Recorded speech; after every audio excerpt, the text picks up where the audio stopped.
அஸ்ஸலாமு அலைக்கும் வரஹ்மத்துல்லாஹி வபரகாத்துஹ். உலகத்தில் உள்ள அத்தனை புகழையும் அல்லாஹ் ஒருவனுக்கே போய் சேரட்டும். ஏனென்றால் அல்லாஹு தபாரக் வ தஆலா நம்முடைய நன்மைகளை அதிகப்படுத்துவதற்காக எத்தனையோ அமல்களை கொடுத்திருக்கிறான். அதுவும் சில அமல்கள் அது சிறிது நேரம் நாம் செய்தாலே லட்சக்கணக்கான நன்மைகளை பெறுவதற்கான சிறிய நேரத்தில் இவ்வளோ பெரிய வாய்ப்பை கொடுத்திருக்கிறான். இப்படிப்பட்ட அமல்களையும் நாம் படிப்பதற்கான அந்த வாய்ப்பையும் கொடுத்த அல்லாஹ்விற்கு உலகத்தில் உள்ள அத்தனை புகழையும் போய் சேரட்டும்.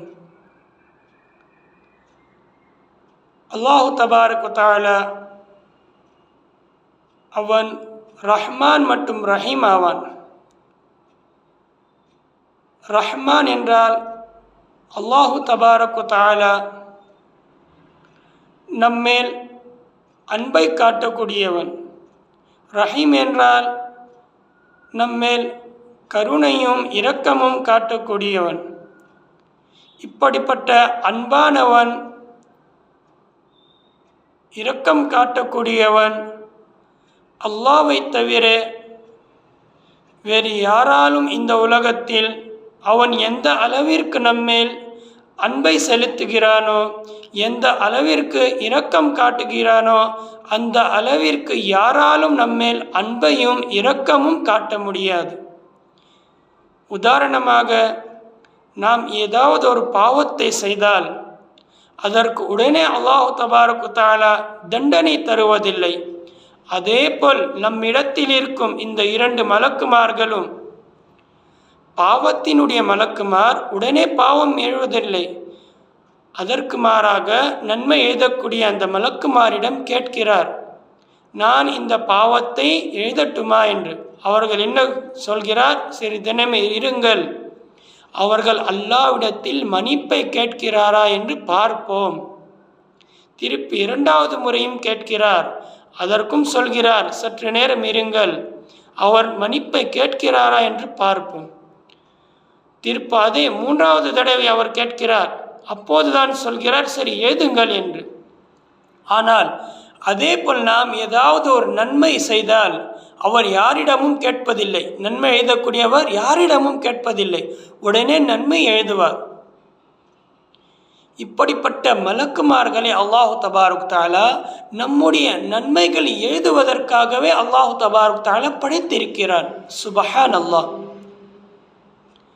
அப்படி படைத்த அல்லாஹ் அவன் எந்த அளவிற்கு நம்மேல் அன்பை வைத்திருப்பான்.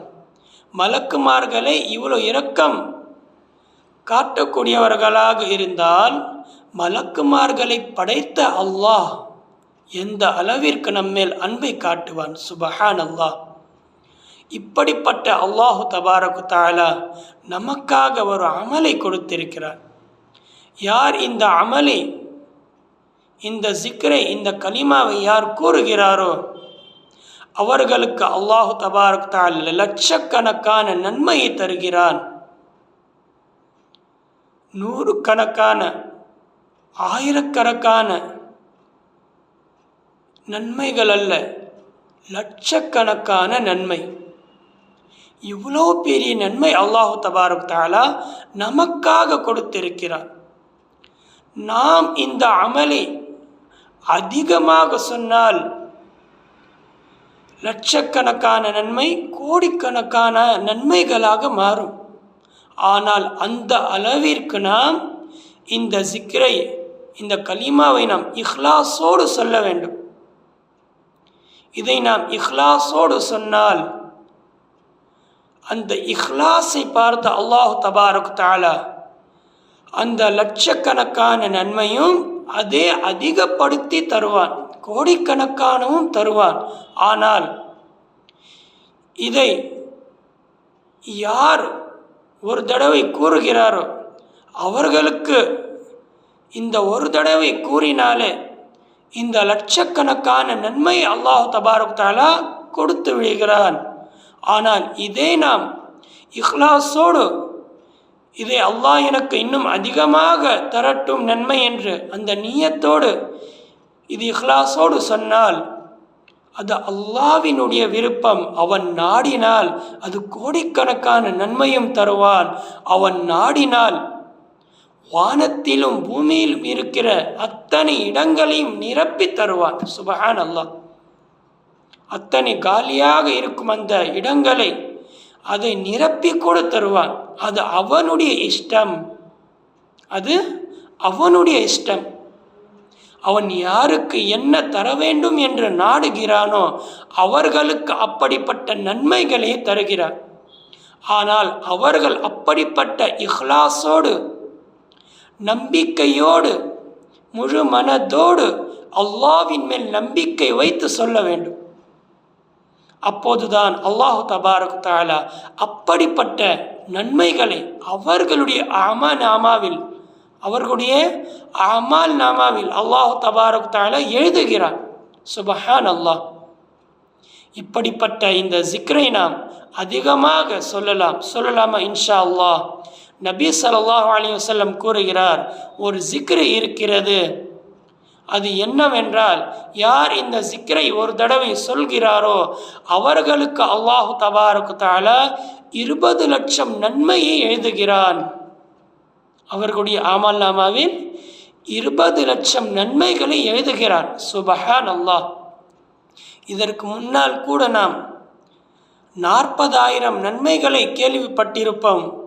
அந்த வீடியோவை கூட நீங்கள் பார்த்திருப்பீர்கள்.